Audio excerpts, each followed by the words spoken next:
ഇന്ന് ഞാൻ തയ്യാറാക്കുന്നത് ഒരു നാടൻ കപ്പ പുഴുങ്ങിയതും മുളക് അരച്ചതുമാണ്. വളരെ പെട്ടെന്ന് തന്നെ ഇത് തയ്യാറാക്കിയെടുക്കാം. ഇതെങ്ങനെ തയ്യാറാക്കുന്നത് നോക്കാം. ഇതിനായിട്ട് ഞാൻ 2 കിഴങ്ങ് കപ്പ എടുത്തിട്ടുണ്ട്. അതായത് ഇതുപോലെ ഒന്ന് വെട്ടിയെടുക്കാം.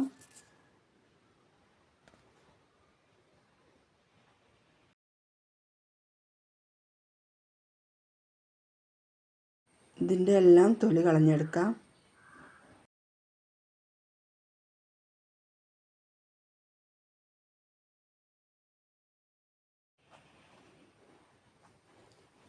ഇത് മുഴുവൻ തൊലിച്ചെടുത്തിട്ട് ശേഷം അതൊന്ന് കഴുകിയെടുക്കണം. എന്നിട്ട് വേണം അത് മുറിച്ചെടുക്കാൻ, അല്ലെങ്കിൽ മണ്ണുണ്ടാവും. ഇനി നമുക്ക് മുറിച്ചെടുക്കാം. ഇതുപോലെ പുഴുങ്ങാനൊക്കെ ഇങ്ങനെയാണ് കേട്ടോ ചെയ്തെടുക്കേണ്ടത്. ഇതുപോലെ എല്ലാം മുറിച്ചെടുക്കാം. മുറിച്ച് ഒന്നും കൂടെ കഴുകിയെടുത്തിട്ടുണ്ട്.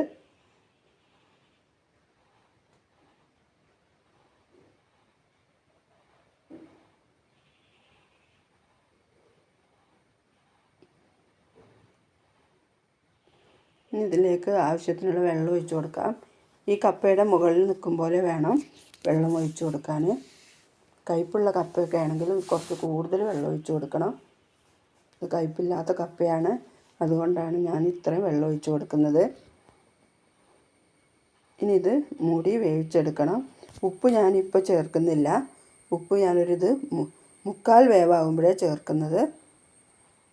ഇനി ഇതിലേക്ക് നമുക്കൊരു മുളക് ചമ്മന്തി തയ്യാറാക്കാം. അതിനായിട്ട് ഞാനൊരു 13-14 ചെറിയ ഉള്ളി എടുത്തിട്ടുണ്ട്. 4 പച്ചമുളക് നിങ്ങൾക്ക് എരിവിന് ആവശ്യമുള്ളത് ചേർക്കാം. അതൊന്ന് മുറിച്ചിട്ട് ചേർത്താൽ പെട്ടെന്ന് അരിഞ്ഞ് കിട്ടും. ആവശ്യത്തിനുള്ള ഉപ്പും ചേർത്ത് കൊടുക്കാം. ഇത് മിക്സിയിലിട്ട് ഒന്ന് കറക്കി എടുത്താൽ മതി, അരിഞ്ഞു പോകരുത്. ഇതുപോലെ നമുക്കൊരു പാത്രത്തിലേക്ക് മാറ്റി കൊടുക്കാം. ഇനി ഇതിലേക്ക് 1 ടേബിൾ സ്പൂൺ വെളിച്ചെണ്ണ ഒഴിച്ച് കൊടുക്കാം.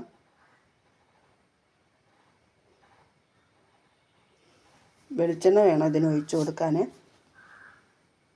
ഇത് നല്ലപോലെ ഒന്ന് ഇളക്കി യോജിപ്പിച്ചെടുക്കാം.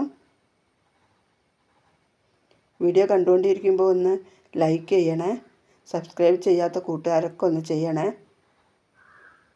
ഇനി ഇത് മാറ്റി വയ്ക്കാം. ഇനി നമുക്ക് കപ്പ വെന്തോ നോക്കാം. കപ്പ ഒരു 3/4 ഭാഗം വേവായിട്ടുണ്ട്. ഇനി ഇതിലേക്ക് ഉപ്പ് ആവശ്യത്തിനുള്ളത് ചേർത്ത് കൊടുക്കാം.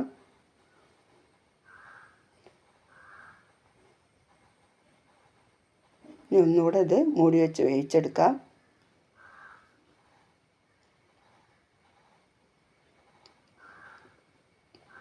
കപ്പയൊക്കെ വെന്തിട്ടുണ്ട്. ഇതിൻ്റെ വെള്ളം കളഞ്ഞെടുക്കാം. വെള്ളം കളഞ്ഞെടുത്തതാണിത്. ഇതിനൊരു പാത്രത്തിലേക്ക് മാറ്റിയിട്ടുണ്ട്. എല്ലാവരും ഇത് തയ്യാറാക്കി നോക്കണേ. 4 മണി ചായയുടെ കൂടെ കഴിക്കാനും 10 മണിക്കും ഒക്കെ നല്ല ടേസ്റ്റാണ് അത്.